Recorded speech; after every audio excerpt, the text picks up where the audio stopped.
Bem, nosso objetivo aqui hoje é refletir sobre um tema que hoje é bastante importante dentro da nossa atualidade, especialmente da nossa sociedade, da sociedade em que estamos inseridos, nosso país, nossa cidade. E é um tema que está estudado no Livro dos Espíritos, na sua parte terceira, quando Kardec estuda sobre a lei de destruição. Ele abre um subtítulo para falar do assassínio. Então esse é o nosso objetivo de reflexão nesse momento. E é um tema que nós observamos que as respostas que são dadas às 6 perguntas que Kardec direciona aos espíritos superiores são respostas muito objetivas, são respostas muito sucintas. Porque ali nós percebemos que não há dúvida, não há um questionamento a respeito de ser ou não uma transgressão às leis maiores. Não há dúvida que quando falamos de assassínio, estamos falando sim de uma transgressão, de uma violação às leis maiores. Então, para que a gente consiga fazer a nossa linha de raciocínio, conduzir o nosso pensamento, nós vamos fazer rapidamente a leitura das 6 questões que Kardec elabora e das suas respectivas respostas, para que a gente possa ir conduzindo o nosso pensamento nas nossas reflexões. Então Kardec começa assim: o assassínio é um crime aos olhos de Deus? E a resposta: sim, um grande crime, pois aquele que tira a vida ao seu semelhante corta uma existência de expiação ou de missão. Aí que está o mal. Então ali a gente já observa que a questão do assassínio é a interrupção, é o rompimento que se faz num trabalho que vinha sendo feito de missão ou de expiação. É a oportunidade que o espírito tinha de reencarnado cumprir a sua missão ou fazer a sua expiação que foi interrompido. Em seguida, o assassínio tem sempre o mesmo grau de culpabilidade? E a resposta, como já dissemos, Deus é justo, julga mais a intenção do que o fato. Deus culpa o assassínio em caso de legítima defesa? Só a necessidade pode desculpá-lo.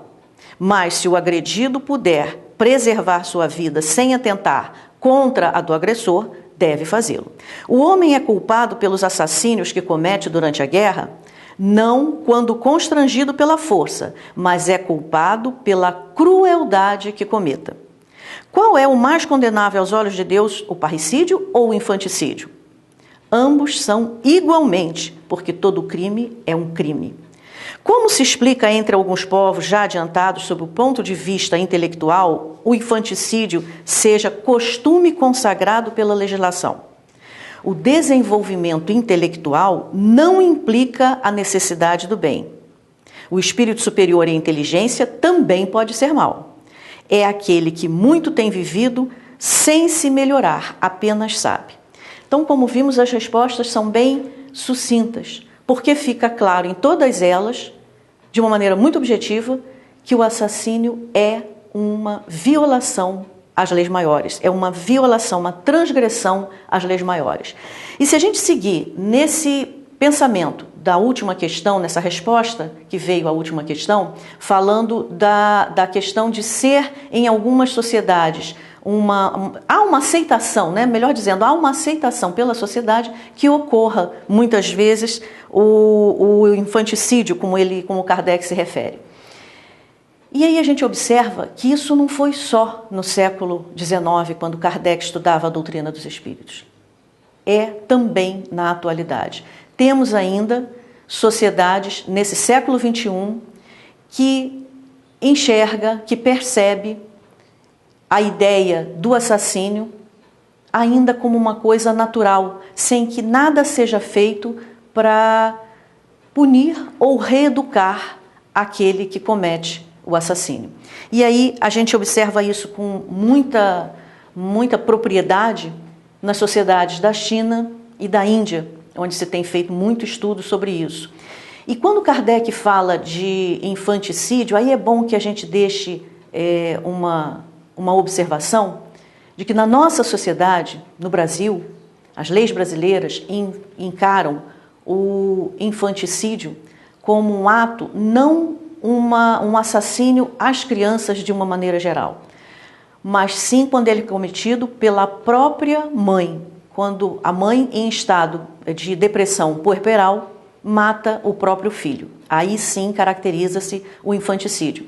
Mas o assassínio, ele não se apresenta apenas dessa forma, né? Nós observamos o homicídio, nós observamos o parricídio, também falado por Kardec, quando um filho faz o assassinato do pai ou da mãe. O genocídio, quando nós temos um assassínio em massa por questões religiosas, por questões étnicas, por questões políticas. E agora, na nossa sociedade específica, né, vem uma palavra muito atual, que é o feminicídio. E aí a gente lembra então dessa sociedade da qual falávamos, que é a Índia e a China, especificamente a Índia. Existe até uma frase, né, que a gente observou em pesquisas, que diz: a maior pena de morte no mundo vem da seguinte frase: é uma mulher.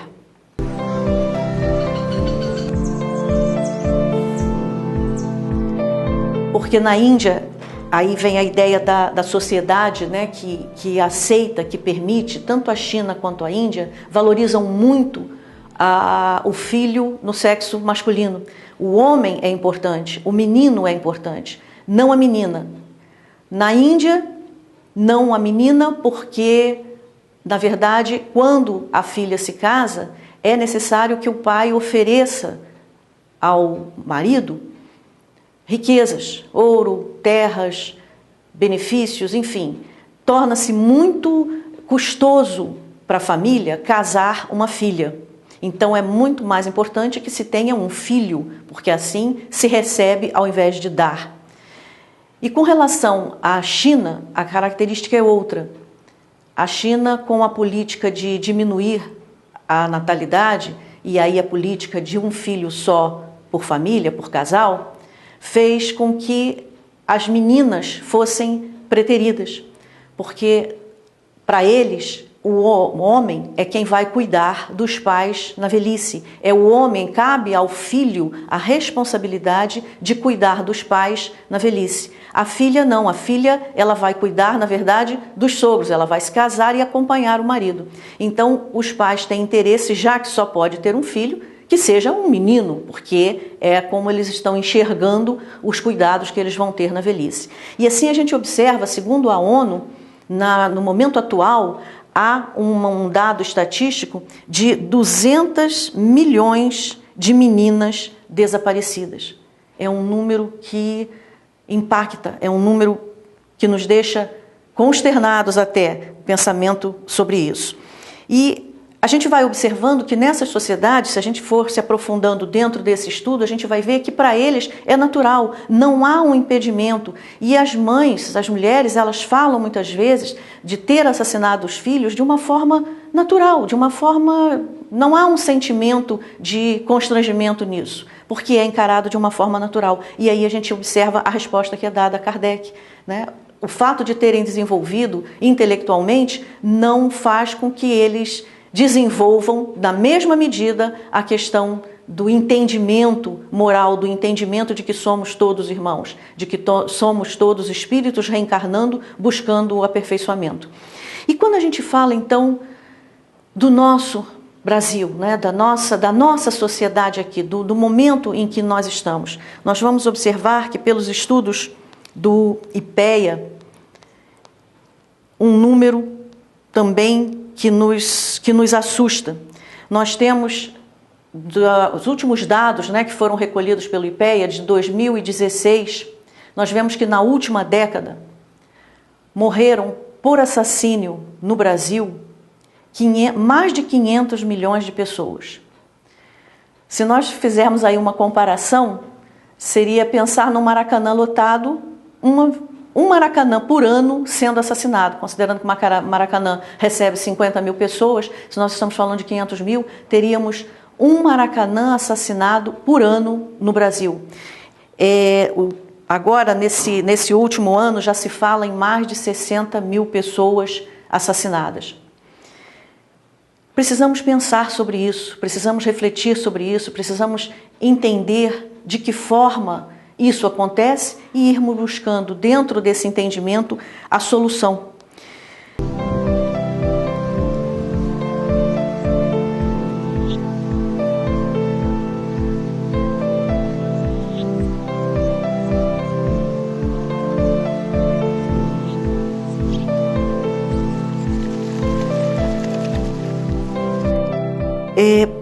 Não tenho por hábito, nos estudos que faço a respeito da doutrina espírita, citar as minhas experiências pessoais, mas acho pertinente nesse momento, dentro desse contexto,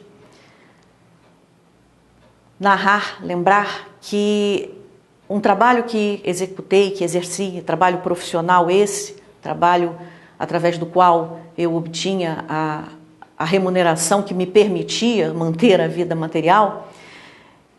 Nesse trabalho, eu estava em contato direto com pessoas que estão envolvidas no mundo do crime.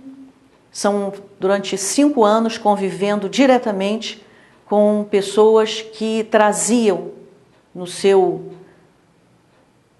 sua bagagem, no seu currículo, nessa encarnação, a questão do assassinato. Eram meninos e meninas recém-saídos, alguns da infância, entrando na adolescência, outros recém-saídos da adolescência, mal chegando na juventude. E todos eles, se não haviam por si mesmos praticado o assassinato, haviam participado de um ato como esse. E quando nós vamos buscando entender quem eram essas pessoas, quem eram esses espíritos, a gente vai olhando para o ambiente, vai olhando para todo o contexto que envolve aquele espírito, aquela encarnação. E nós observamos aí, com perdão da expressão grosseira, mas vamos vendo que eles nascem como se brotassem na Terra. Nascem sem receber nenhum apoio para esse momento. São crianças trazendo ao mundo outras crianças. São adolescentes trazendo ao mundo crianças recém-nascidas.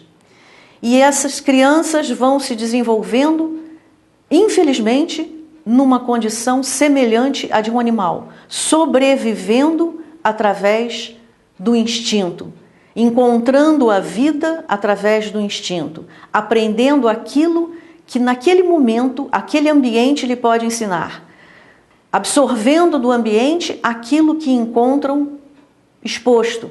E ali eles vão desenvolvendo, ali eles vão formando a sua personalidade, vão desenvolvendo aquilo que já trazem consigo e absorvendo do ambiente aquilo que lhe é oferecido.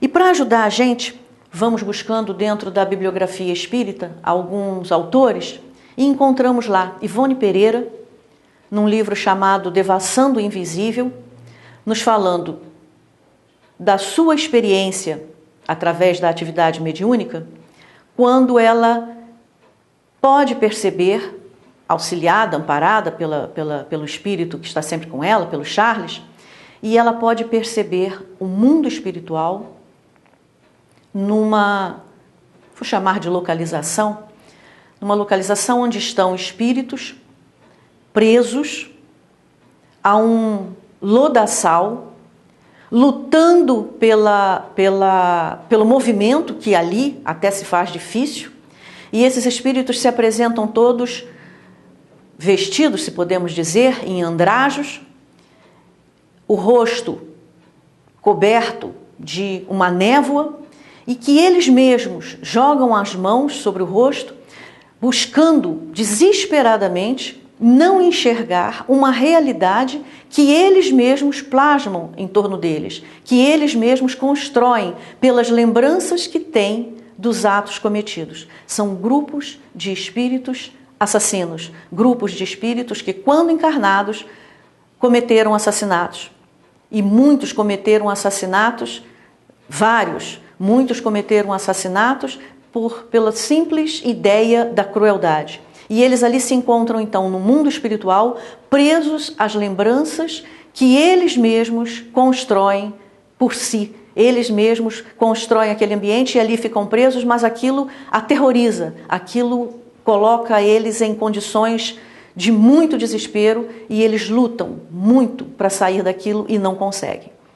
Um outro grupo de espíritos também mostrados pela mediunidade da Ivone Pereira, espíritos que, ligados a essa ideia do assassínio, procuram ambientes frequentados aí por encarnados comprometidos com o mal, encarnados que ainda trazem em si o sentimento do ódio, da vingança, que ainda estão presos a paixões de baixa frequência, como o egoísmo, como o orgulho.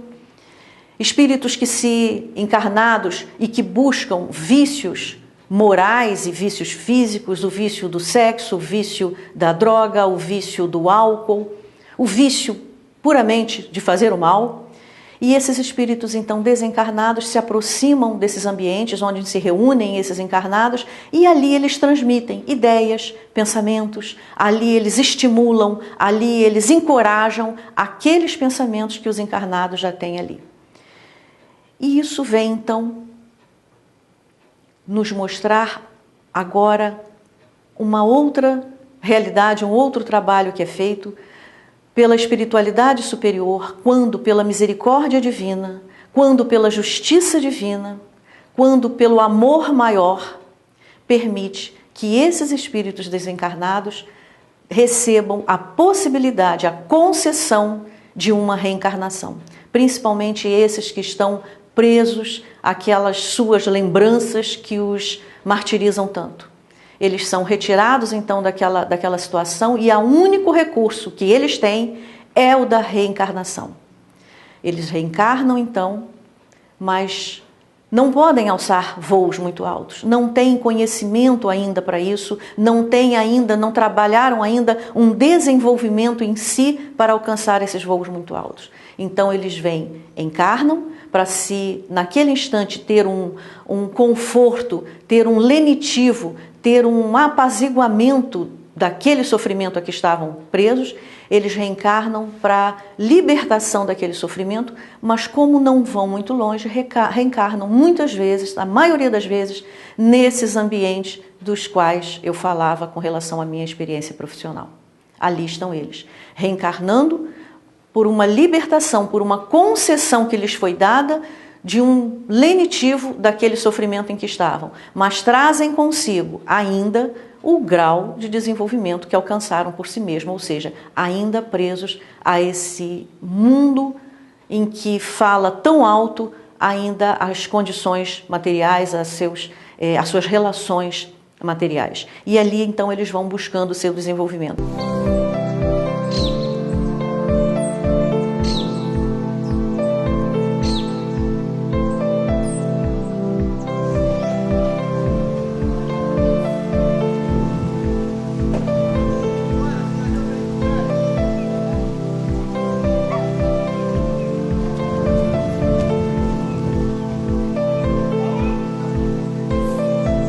E aí a gente encontra, no meio disso tudo, um livro de Juvanir Borges de Souza. O livro chama-se Tempo de Transição, e ali ele abre um capítulo para falar dos problemas sociais. Então nós vamos encontrar na fala de Juvanir Borges de Souza, e aí eu vou buscar as próprias palavras do Juvanir, e ele diz assim: as organizações sociais da Terra, a começar pelos lares, têm enorme responsabilidade na reeducação das gerações novas. Isto já é sabido há muito pelos educadores e pais. O que precisa ser introduzido nos métodos educativos é o conhecimento trazido pela revelação a respeito do que é o homem. O espírito imortal, essência em evolução que aqui trabalha, volta à espiritualidade e retorna à vida carnal sucessivas vezes. O Espiritismo vem propor a obra de regeneração, não mais fundadas em ideias político-econômicas tão somente, mas na reeducação do espírito imortal, fazendo-o conhecedor da sua origem e do seu destino, criatura de Deus que é, cuja viagem na Terra se faz necessária para que se torne melhor. Então o Espiritismo ele vem como uma possibilidade de reeducação desses espíritos. E cabe àquele que já teve a oportunidade de conhecer tão maravilhosa doutrina, divulgá-la, seja em que meio estiver, seja em que condição estiver, a todos aqueles que estejam à sua volta. E a vida permite, a força, o pulsar da vida permite ao espírito que ele, ainda que nas suas limitações, possa ser sempre um auxílio ao outro. Nós vivemos uma vida de sociedade, nós fomos criados para uma vida de sociedade. Não é à toa. Precisamos aprender com essa sociedade, precisamos desenvolver as nossas habilidades, as nossas virtudes, corrigir as nossas imperfeições, e isso só se faz através da convivência de um com o outro. É na convivência de um com o outro que nós vamos aprendendo quem somos verdadeiramente e o que precisamos melhorar em nós. E esse trabalho de aperfeiçoamento de si mesmo acaba sendo um exemplo, acaba irradiando para aqueles que estão em volta. Chico Xavier nos diz, através de Emmanuel, que quando nós já somos capazes de perceber a dor ao nosso lado, já estamos sendo convidados a auxiliar. Então a vida sempre vai nos levar à convivência, à condição não só de nos corrigirmos, não só de nos aperfeiçoarmos, mas de também auxiliar o aperfeiçoamento do próximo. E como vivemos uma vida de sociedade, nós aqui encarnados vamos estabelecendo leis, vamos estabelecendo regras, vamos estabelecendo normas para essa convivência. Em algumas sociedades, essas normas, essas leis, elas já vão tendendo a uma aproximação às leis maiores. Mas as nossas leis, na maioria das vezes, ainda são muito mais punitivas do que educativas, porque assim se faz necessário. Há um momento em que o espírito ainda entende muito mais a punição do que a reeducação, mas algo precisa ser feito de alguma forma para trabalhar a sua reeducação. E em muitos casos, em muitas condições, a punição acaba apresentando-se não como um castigo, mas um processo de reeducação. E as nossas leis, temos leis, aí falando da nossa organização específica, a nossa organização social brasileira, temos leis que regem essa convivência. E essas leis precisam sim ser estudadas e serem aplicadas. Precisam sim ser estudadas e respeitadas. Precisamos que essas leis, ainda que em muitos casos considerando muito mais punitivas do que educativas, elas precisam ser executadas. O auxílio que fazemos ao outro, muitas vezes, é mostrando a ele a consequência do ato que cometeu. E quando esse ato aciona o gatilho nas leis maiores de causa e consequência, é preciso que as nossas leis humanas, elas estejam em harmonia, elas estejam trabalhando par a par com essas leis maiores. Se ainda não podemos nos aproximar numa condição educativa, numa condição amorosa, mas ainda que seja pelo amor, mas numa forma às vezes dura, que chamamos de punição, leis punitivas, mas precisam sim ser estudadas, cada vez mais adequadas à condição que a sociedade se encontra e cada vez mais sendo respeitadas dentro disso. As leis são necessárias para que essa sociedade, esse convívio que fazemos de um com o outro, encontre o seu objetivo maior, que é o de nos ajudarmos. E se nós estamos ainda em convivência com esses espíritos que, pela sua condição, praticam o assassínio, seja na condição de homicidas, parricidas, seja na condição de genocida, seja na condição, como está agora tão em voga a ser falado, do feminicídio, a questão do assassinato da mulher pelo simples fato dela ser mulher, precisamos sim conhecer as leis, estudá-las, adequá-las, mas não esquecer nunca que somos espíritos imortais, que somos espíritos em busca do aperfeiçoamento. E se convivemos, nós, estudantes da doutrina espírita ou estudantes de qualquer forma de religiosidade que nos aproxime do Criador, convivendo com espíritos que ainda sequer sabem que o Criador existe, que mal conseguem ter consciência de si mesmos e vivem uma vida tão presa às questões materiais a ponto de ceifar a vida do outro, não é à toa. Essa convivência não é por nada, não estamos aqui simplesmente porque o acaso nos trouxe aqui. Estamos aqui porque, de alguma forma, estamos numa faixa de evolução, estamos num limite de evolução que nos torna iguais. Se ainda não cometemos o assassinato, podemos dizer que em muitos de nós ainda passa o pensamento, às vezes, do desejo de uma vingança, mínima que seja, do desejo que aquele irmão não estivesse vivo. Muitas vezes isso ainda ocorre, ainda que seja um simples pensamento que afastamos, mas esse pensamento já nos diz que não estamos numa faixa muito distante daqueles que praticam o ato do assassínio. E principalmente, se trabalhamos a nossa evolução, não é encontrando um paraíso que vamos evoluir. Precisamos corrigir em nós tantas imperfeições, então é com as imperfeições que precisamos conviver. E aí a gente finaliza as nossas reflexões aqui com o pensamento do André Luiz, através, de novo, do Chico Xavier. E André Luiz diz assim: não é o companheiro dócil que exige a sua compreensão fraternal mais imediata, mas é aquele que ainda luta por domar a ferocidade da ira dentro do próprio peito. Não é irmão cheio de entendimento evangélico que reclama atenções inadiáveis, mas sim aquele que ainda não conseguiu eliminar a víbora da malícia do campo do coração. Não é o amigo que marcha em paz na senda do bem quem solicita cuidado insistente, mas sim aquele que perdeu no cipoal da discórdia e da incompreensão e fica sem forças para tornar o caminho reto. Não é a criatura que respira no trabalho normal que requer o socorro urgente, mas é aquela que não teve suficiente recurso para vencer as circunstâncias constrangedoras e se precipitou na zona escura do desequilíbrio. É muito provável que, por enquanto, seja plenamente dispensável a nossa cooperação no paraíso. Mas é indiscutível, porém, a realidade de que, nesse momento, o nosso lugar de servir e aprender, ajudar e amar, é ainda aqui na Terra mesmo.